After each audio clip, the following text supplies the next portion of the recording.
رسول اللہ صلی اللہ علیہ وسلم نے تو یہاں تک فرمایا تھا من جعل الہموم ہما واحدا ہم المعاد کفاہ اللہ سائر ہمومہ، جو شخص آخرت کے غم کو اپنے اوپر غالب کر لیتا ہے، اللہ کا یہ وعدہ ہے دنیا کی غم میں خود دور فرما دوں گا۔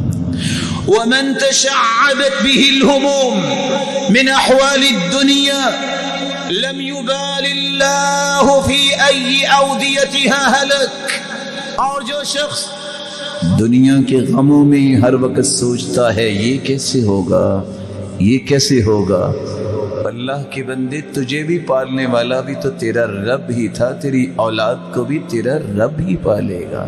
تیرا کام ہے اللہ کے سامنے جھکنا، پلاننگ کرنا، کوشش کرنا۔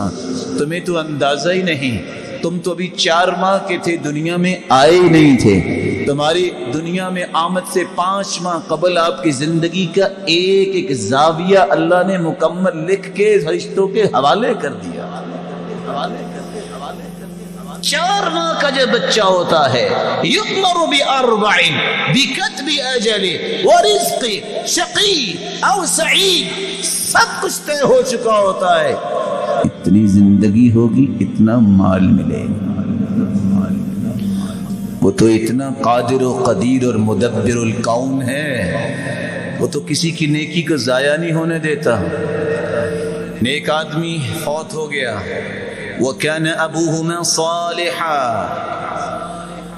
یتیم بچے جن کے لیے خزانہ دیوار کے نیچے چھپایا تھا، دیوار گر گئی، اللہ ذوالجلال نے آرڈر کیا دیا میرے نیک بندے کی اولاد کہیں ضائع نہ ہو جائے۔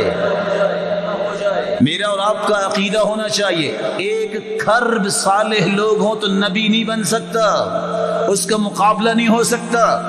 لیکن وَكَانَ أَبُوهُمَا صَالِحًا، باپ نیک تھا، دیوار گر گئی، خطرہ تھا کہ خزانہ ظاہر ہو گیا تو یہ یتیم بچوں کا کیا بنے گا۔